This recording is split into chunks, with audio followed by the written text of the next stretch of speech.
My sister-in-law forbade her son from playing with our kids because my husband was just a mechanic. Now, she's begging for money after she learned about his trust fund. My husband Daniel works at a garage fixing cars and he's amazing at it. He comes home with grease under his nails and stories about engines he brought back to life. We live in a normal 3-bedroom house and our kids go to public school. We're happy. Daniel's sister Lauren married a dentist named Robert and acts like she invented wealth. She carries fake designer bags and leases a Mercedes she can barely afford, but tells everyone they're rich. At family dinners, she'd always make comments about Daniel wasting his potential working with his hands. She'd ask when he was going to get a real job while her husband sat there smirking. The kids all used to play together perfectly fine until Lauren's son Christopher turned 7, and she decided he needed better influences. One day at my mother-in-law's house, Lauren pulled Christopher away from my kids and announced they couldn't play together anymore. She said she didn't want Christopher picking up blue-collar habits, and that her son needed to associate with future leaders, not future dropouts. She actually looked at my 5-year-old daughter and told her that Christopher was going to be important someday, so they couldn't be friends. My mother-in-law told Lauren she was being ridiculous, but Lauren said she was protecting her son's future. She said Daniel's career choice showed poor judgment, and she didn't want that rubbing off on Christopher. She even told Robert to explain to Christopher that some people work with their minds and others work with their hands, and they shouldn't mix. At Christmas,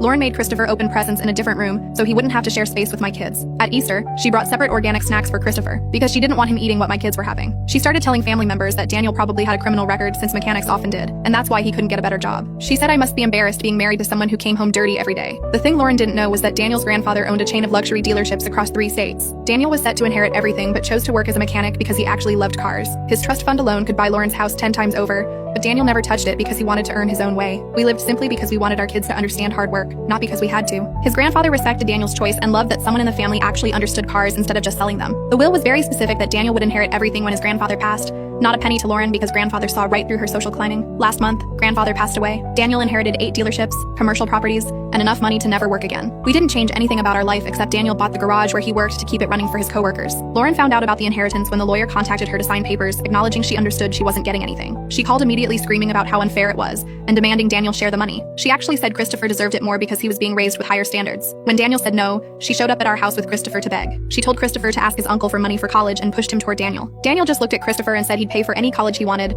but Christopher had to spend next summer working at the garage to learn the value of hard work. Lauren lost it and said Christopher wasn't going to be some grease monkey. That's when Daniel showed her the books from just one dealership. Her husband's dental practice made in a year what Daniel's inheritance made in a month. Lauren tried backtracking and saying she'd always supported Daniel's career choice. She said the kids should definitely play together, and that Christopher needed his cousins. She even admitted she'd been wrong about blue-collar workers. Daniel told her that he didn't want Christopher around our kids anymore since she'd raised him to look down on people who worked with their hands. He said Christopher could visit when he was old enough to make his own decisions about people. Lauren begged and cried, but Daniel held firm. Now she has to watch my kid go to private school, take vacations she can't afford, and live in the house she always dreamed of while her son asks why he can't play with his cousins who have a pool and tennis court. She tried telling people Daniel was being cruel, but everyone knows she spent years calling him a loser for being a mechanic. Last week, Christopher asked Daniel if he could learn about cars. Daniel said maybe when he's older if his mom lets him get his hands dirty. Lauren had to stand there and smile while knowing she cost her son a relationship with the only multimillionaire in the family because she thought a mechanic wasn't good enough.